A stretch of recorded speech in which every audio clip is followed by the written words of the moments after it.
Hello friends, welcome to my channel. कैसे हैं आप? उम्मीद करती हूँ बहुत ही अच्छे होंगे। फ्रेंड्स, आज हम बनाने वाले हैं शुगर फ्री रसमलाई। हाँ, यूँ तो हम ये भी कह सकते हैं कि हम दोनों तरह की बनाने वाले, मीठी भी और शुगर फ्री रसमलाई भी। तो चलिए फ्रेंड्स, अपनी रेसिपी आज स्टार्ट करते हैं। तो सबसे पहले फ्रेंड्स, आप 1 पाउच छेना ले लीजिए। चाहे आप उसमें घर में बना लीजिए, चाहे आप मार्केट से ले लें। अगर घर में बनाना है तो मैंने लास्ट वीडियो में बताया वो कैसे बनाते हैं, तो आप उसे देख सकते हैं। और जैसे ही हमने छेना लिया, लेकिन उसमें मॉइस्चर नहीं होना चाहिए, उसे क्रम्बल कर लें। क्रम्बल करने के बाद उसे हाथों से मसलना शुरू कर दें। आप देख रहे हैं मैं कैसे हाथ के पिछले हिस्से, तली के पिछले हिस्से से मसल रही हूँ। बिल्कुल ऐसे ही मसलना है। आपको तब तक मसलना है जब तक कि इसमें दाना ख़त्म ना हो जाए, कोई भी दाना ना रह जाए, बिल्कुल स्मूथ हो जाए, तो एक डो की तरह बाइंड होना शुरू हो जाए। हाँ, इसमें आपको 4 से 5 मिनट लग सकते हैं मसल में, ताकि डो की फॉर्म में आप इसे ला सकें। तो जैसे ही आपका ये दाना ख़त्म होना शुरू हो जाए, तो उसे आप फिर 1 टीस्पून, 1 से 1.5 टीस्पून कॉर्नस्टार्च इसमें ऐड कर लें।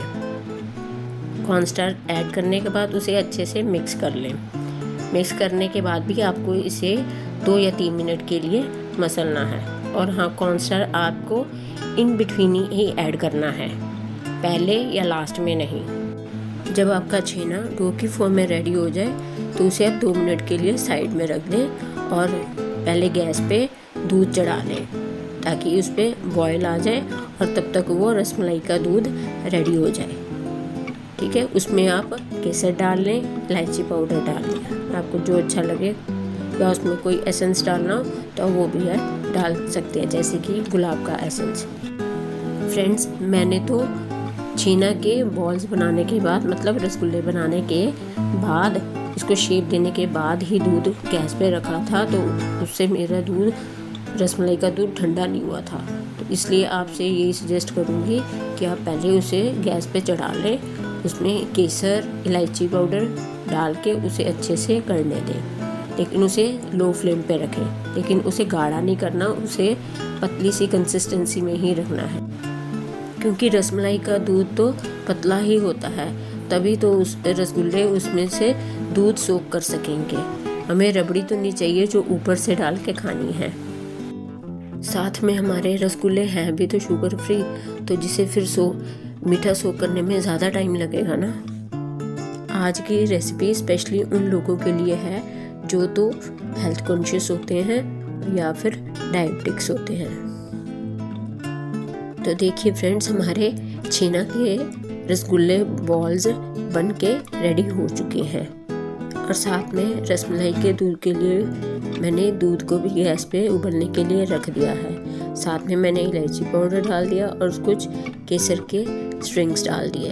अब ये धीमी गैस, पहले तो इसको तेज़ उबाल लाना है, तेज़ आंच पे, फिर इसे गैस स्लो करके इसे धीमे धीमे कढ़ता रहने दें। और ये धीरे धीरे गाढ़ा तो होगा, लेकिन जब तक हमारे रसगुल्ले रेडी होंगे तब तक इसकी कंसिस्टेंसी बिल्कुल रसमलाई के दूध के जैसी तैयार हो जाएगी। तो फ्रेंड्स, दूसरी तरफ गैस पे मैंने पानी उबलने के लिए रख दिया है, और पानी हमें बिल्कुल हाई बॉइलिंग पॉइंट पे चाहिए। उसे स्लो फ्लेम पे गर्म नहीं करना, और वो पानी बिल्कुल खौलता हुआ गर्म होना चाहिए। जब आपका पानी बिल्कुल खौलता हुआ गर्म हो जाएगा, जो उबल रहा होगा अच्छे तरह से, तो फिर उसमें हम रसगुल्ला के बॉल्स धीरे धीरे डालना शुरू कर देंगे। पहले तो 1 बॉल डाल के देखना कि उसमें वो कहीं फट तो नहीं रहा। फिर अगर वो सही रहे तो उसमें बाकी सारी बॉल्स साथ में ही धीरे धीरे करके डाल देना। वो देखना इतना उबलता पानी होगा कि वो साथ में ही ऊपर आने शुरू हो जाएंगे।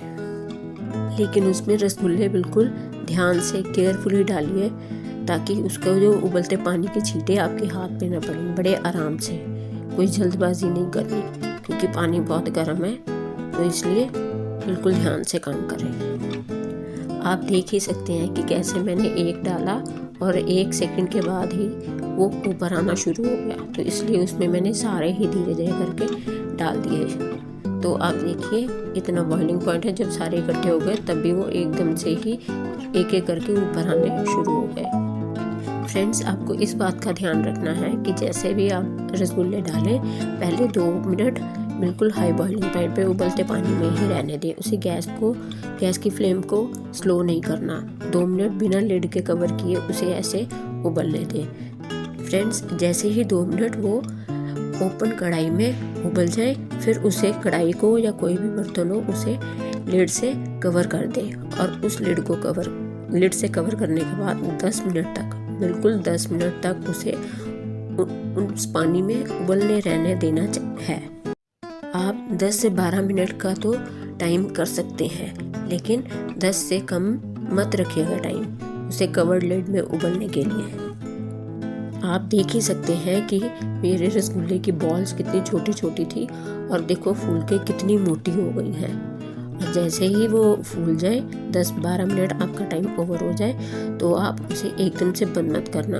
पहले एक बोल में चिल्ड पानी डाल के रख लेना, ताकि वो उसे थोड़ा सा भी सांस लेने के लिए, रेस्ट करने के लिए टाइम न मिले। तो आपको ये गरम गरम रसगुल्ले उस चिल्ड पानी में फिर डाल देने हैं और उसे 5-7 मिनट के लिए या 10 मिनट के लिए उसे बीच में रहने दें। फिर उसे स्क्वीज़ करके एक बर्तन में निकाल लें। अगर आपकी रसमलाई का दूध पहले रेडी हो चुका है तो उसे आप उसी में डाल दें, और अगर नहीं हुआ, वो गर्म है, तो उसे पहले ठंडा कर लें फिर उसमें डालें।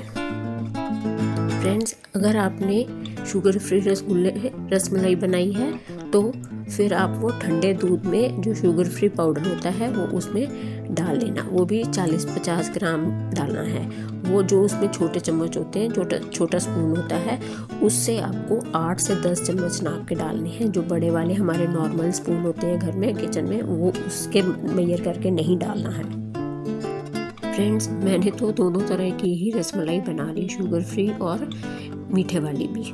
मीठे वाला ऐसा कि जब दूध गर्म था, कड़ रहा था, तो उसमें 40-50 ग्राम चीनी उसमें नाप के डाल दी, और शुगर फ्री जब दूध ठंडा हो गया तो उसमें वो स्पून मेजर करके 8 से 10 स्पून शुगर फ्री पाउडर उसमें डाल दिया और फिर उसे ठंडा होने के लिए रख दिया।